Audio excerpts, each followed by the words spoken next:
നിങ്ങൾക്കറിയാമോ എന്താണ് കള്ളിംഗ് ഗെയിമിന്റെ റൂൾസ്? പുതിയ എക്സിക്യൂഷൻ മൂവിയിൽ ഇതിനെപ്പറ്റി അധികം എക്സ്പ്ലെയിൻ ചെയ്തില്ല.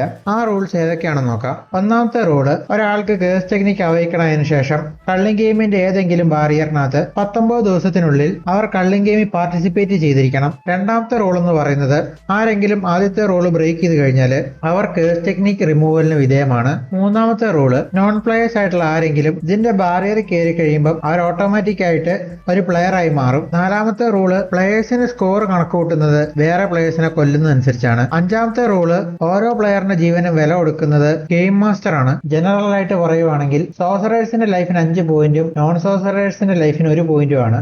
ആറാമത്തെ റൂള്, ഒരു പ്ലെയറിന് അവരുടെ തന്നെ ലൈഫിന്റെ പോയിന്റ് അല്ലാതെ 100 പോയിന്റ് കളക്ട് ചെയ്ത് കഴിഞ്ഞാൽ അവർക്ക് ഗെയിം മാസ്റ്ററിനോട് പറഞ്ഞ് പുതിയ റൂള് കള്ളിംഗ് ഗെയിമിൽ ആഡ് ചെയ്യാൻ പറ്റും. ഏഴാമത്തെ റൂൾ എന്ന് പറയുന്നത് നേരത്തെ റൂളുമായിട്ട് ബന്ധപ്പെട്ട് കിടക്കുന്നതാണ്. ഗെയിം മാസ്റ്റർ പുതിയ ഏത് റൂളും അക്സെപ്റ്റ് ചെയ്യണം, അല്ലെങ്കിൽ അത് മാർക്കഡോ കള്ളിംഗ് ഗെയിമിൽ അതിന് ലോങ് ലാസ്റ്റിംഗ് എഫക്ട് ഉണ്ടെങ്കിലോ. അവസാനത്തെ റൂൾ എന്ന് പറയുന്നത്, ഒരു പ്ലെയറിന്റെ സ്കോറിന് 19 ദിവസത്തിനുള്ളിൽ ഒരു മാറ്റം ഇല്ലെങ്കിൽ അവർ കേസ് ടെക്നിക് റിമൂവലിന് വിധേയപ്പെടും.